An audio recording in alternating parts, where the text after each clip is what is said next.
Bismillahirrahmanirrahim. Qala al-mu'allif rahimahullah ta'ala bab tsani al-muslimun yarawna rabbahum fil akhirah bil 'ain.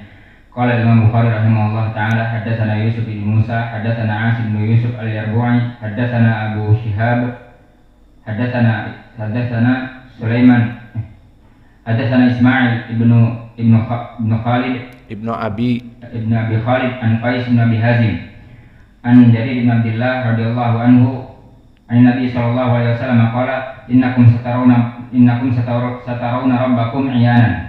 wa Dhahhak ibnu Makhlad An-Nabil wa Abdurrahman ibnu Mahdi fahaula kullu fi tabaqah at-tasi'ah dari itba'ut tabi'in as-shaghir ma fi nisa. Abdullah ma fi nisa, ana mustagrab ma'an nisa ma tahdur dars. Lau qata'na mikrofon ahsan likay tahdur. Kam min manafi' julus fil masjid. Majtama'a qaumun fi baitin min buyutillah wal ahadits fi sa'i ilal masjid. Amma fil bait ma'atabakhah ma tanfa' talabatul ilm. Kaifal afdal ahsan naqta'uh. Yatakasalun nisa la ilaha illallah ma taskur bi talabil ilm. Maka di sini Mu'tamir ibnu Sulaiman huwa thiqah kama qala Muhammad ibnu Sa'ad kana thiqatun wa qala Abu Hatim thiqatun saduq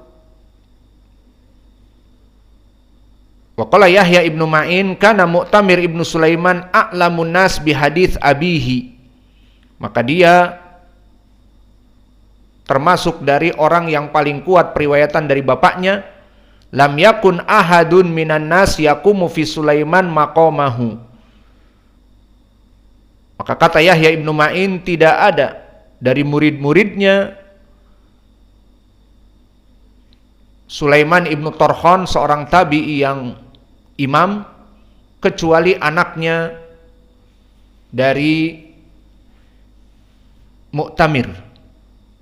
Maka Mu'tamir di sini periwayatan dari bapaknya sangat kuat. Dan ini yang kita harapkan dari anak-anak kita. Meriwayatkan dari bapaknya secara kuat. Bukan malah disibukkan dengan bermain-main di pondok. Tidak peduli dengan ilmu yang ada pada bapaknya. Maka dulu Sulaiman ibnu Tarkhan imam, dan Mu'tamir mengambil ilmu paling kuat dari bapaknya. Maka kalau begitu sanad ini mempunyai keistimewaan, di mana Mu'tamir ibnu Sulaiman meriwayatkan dari bapaknya, menunjukkan periwayatan dari bapaknya sangat kuat. Maka berkata Mu'tamir, haddatsana abi. Maka siapa abi? Sulaiman ibnu Tarkhan, yang mana dia bapaknya dari Mu'tamir tadi. Dan Sulaiman ibnu Tarkhan At-Taimi Abul Mu'tamir Al-Basri, maka dia di tabaqah yang keempat. Dan tabaqah yang keempat tabaqah as-sughra minat tabi'in. Maka di sini sanadnya sangat ali, di mana Mu'tamir ibnu Sulaiman di tabaqah yang ke-9, kemudian meriwayatkan dari bapaknya di tabaqah yang keempat. Maka ini menunjukkan bahwa Mu'tamir menuntut ilmu semasa kecil, sampai bisa menuntut ilmu dari bapaknya yang berada di kelompok tabi'in. Dan dia di tabaqah at-tasi'ah, itba'ut tabi'in kecil. Maka dia belajar dengan bapaknya dengan gigih, sehingga mempunyai sanad yang ali. Dia di kelompok itba'ut tabi'in shagir seperti Imam Asy-Syafi'i, bisa menuntut ke tabaqah yang keempat seperti di zamannya Ibnu Syihab, Qatadah, dan begitupun Sulaiman ibnu Tarkhan bapaknya di zaman tabi'i shagir. Maka ini kenikmatan yang besar. Maka mungkin dia dulu bersyukur kepada Allah hidupnya mengabdikan untuk menuntut ilmu dan terus dibimbing oleh ayahnya, maka jadilah Mu'tamir ibnu Sulaiman muhaddis. Adapun bapaknya, maka dohirnya dia di atas dari derajat anaknya. Sulaiman ibnu Tarkhan, selain dia derajatnya tabi'i, jelas di atas dari kelompok itba'at tabi'in. Maka dia hidup di tabaqah yang keempat, tabaqah as-sughra dari tabi'in. Maka dia hidup dengan Thabit al-Bunani, Ibnu Syihab, dan sejaman dengan Qatadah dan Umar ibn Abdul Aziz, dan juga Ali ibn Zaid ibn Jad'an yang dhaif, dan juga Abu Zubair Muhammad ibn Muslim ibn Tadrus, dan yang lainnya. Seperti tadi sanad yang dibaca, Ismail ibn Abi Khalid di tabaqah yang keempat. Maka bapaknya di atas dari derajat siqah, arfa minasiqah. Disebutkan oleh Muhammad ibn Sa'ad, kana siqah kathirul hadis, kana siqatun kathirul hadis. Maka dia rawi yang siqah, banyak hadisnya. Dan berkata Yahya ibnu Ma'in dan Imam Ahmad siqah. Dan berkata Sufyan ats-Tsauri, hufadul basriyin salasah, bahwa para penghafal di Basrah itu ada 3. Sulaiman At-Taimi, siapa tadi? Sulaiman ibnu Tarkhan At-Taimi, Abul Mu'tamir, dan Asim Al-Ahwal, wa Daud ibnu Abi Hind. Maka ini 3 orang di zaman Sufyan ats-Tsauri di tabaqah yang keempat yang paling kuat hafalannya. 3 orang ini.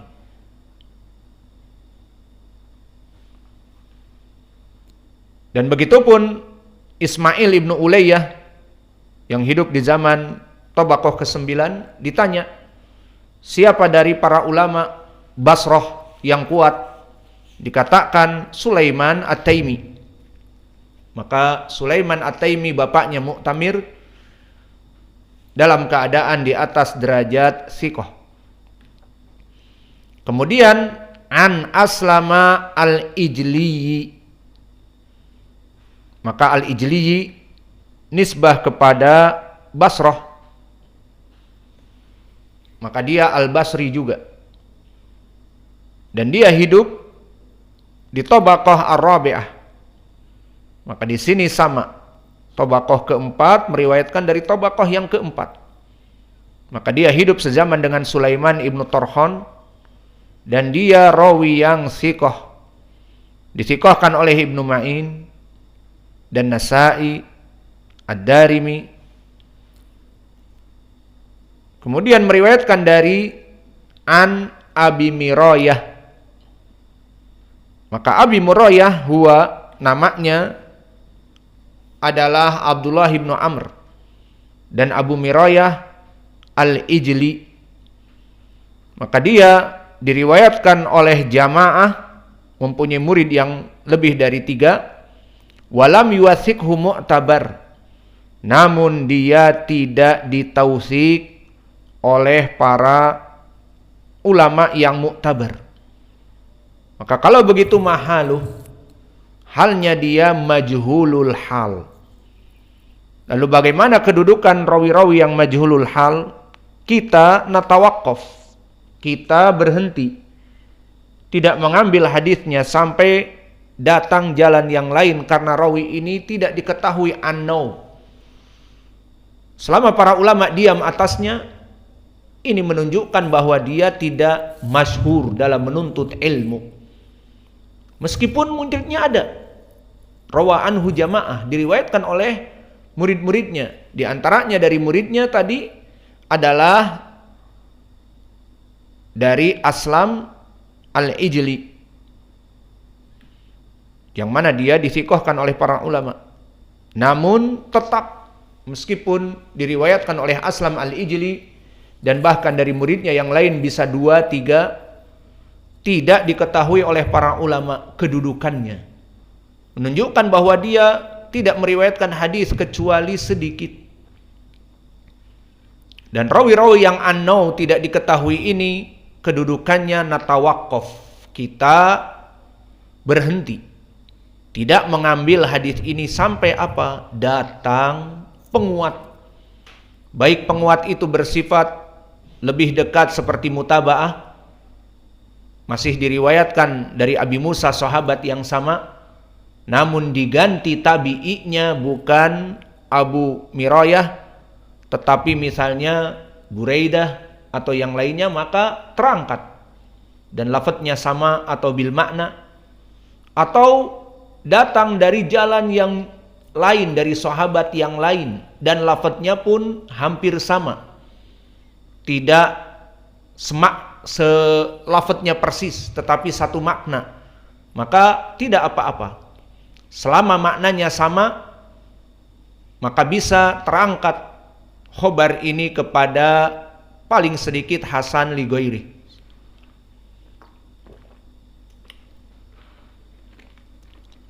Kemudian meriwayatkan Abu Mirayah dari sahabat Abi Musa al-Ash'ari. Dan Abu Musa al-Ash'ari masmuh ya Hudzaifah.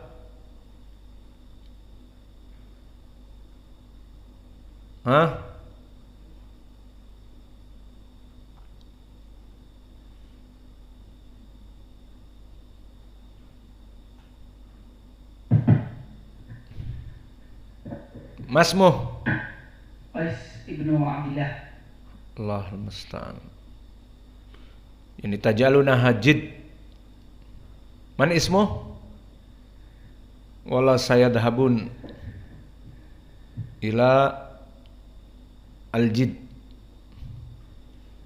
Abdullah bin Qais. Ada min qaul Abdurrahman. Malak anta hakada tatlubul ilm. Raji' musla'ab kurah. Kullu waqt la'ib kurah. Al-an tal'ab. Fi ay waqt la'ib. Matal muraja'ah. Yani ma yasluh al-an sahabi Abdullah ibn Qais taqul Qais ibni Abdillah. Ini alan jidduha ukif. Dan Abu Musa al-Ash'ari di sini sahabatnya Abdullah ibn Qais, sahabil jalil minal Yaman. Dan telah kita lewati tarjimahnya di bab yang pertama nomor 9. Maka di sana telah kita sebutkan bagaimana keadaannya. Wakana, maka berkata, kembali kepada matan sekarang. Maka berkata Abu Musa al-Ash'ari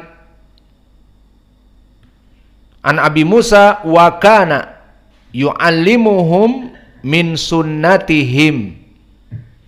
Maka lafadz wakana yu'allimuhum min sunnatihim arada bihi al-marfu' ila Nabi Muhammad sallallahu alaihi wa ala alihi wasallam.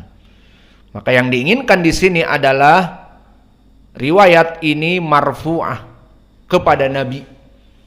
Wa kana yu'allimuhum min sunnatihim, bahwa dulu Nabi mengajari mereka dari sunnahnya. Maka kalau Nabi mengajari mereka dari sunnahnya, berarti lafaz ini yang akan datang adalah marfu. Dan kita katakan maknanya seperti itu dari mana? Kita katakan dari jamak turuk. Maka hadis ini pun selain dikeluarkan oleh Abdullah Ibni Ahmad Ibni Hanbal di kitabnya As-Sunnah, dikeluarkan juga oleh Imam Al-Ajurri di kitab Asy-Syariah nomor 612. Disebutkan an Abi Musa al-Ash'ari anin Nabi sallallahu alaihi wa ala alihi wasallam qala baina huwa yu'allimuhum